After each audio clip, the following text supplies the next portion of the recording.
Individually, I had won in 2015, and I was coming back to defend it in 2016. And the whole 2016 year, my senior year, was a really hard season. Everybody knew who I was from winning the year before, and everybody wanted to beat me. So all of a sudden, guys that I had fenced last year are fencing me twice as hard this year. So I didn't even really do that well throughout the regular season. And going into the championship event, it was definitely almost a sigh of relief. Like, okay, it's hard to just qualify for those national championships, the NCAA. So I was just glad that I was even there because it had been such a struggle all year.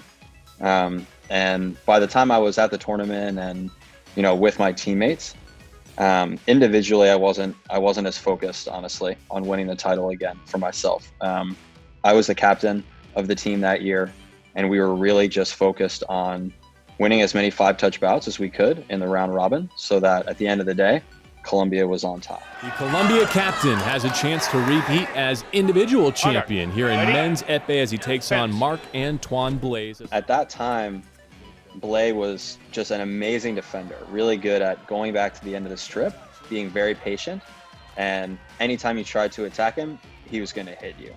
So I did my best to stay patient and try not to come at him too hard, and move his point around. So he's at a very, very sharp point. I'll hit you under the hand, like at will, basically. He'll drop to your foot super easily. So I was smacking his blade around as hard as I could, as much as I could, to try to displace his tip so that he couldn't find that accuracy. And you'll see that in the video a few times, me just like beating his blade really, really hard to try to keep it away. So he didn't know exactly where his point was.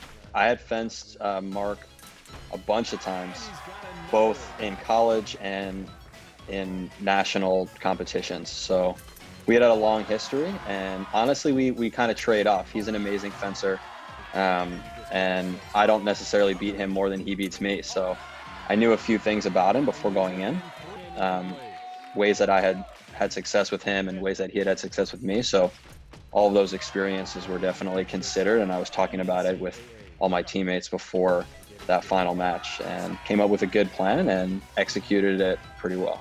5 seconds or one more touch for Hoyle will do it. That final touch is never something that I would have tried to do if I wasn't up by 4 or 5. That's kind of a flashy move to do there. So not a reliable action, but I was up 4 or 5. There wasn't a lot of time left, and a lot of things going through my head. I was super pumped that it was looking like I was going to win again, 2 team titles and 2 individual titles in 2 years. And it was my last bout. As soon as I scored this touch, I was stepping off the strip for good as a Lion. So I wanted to go out with a bang.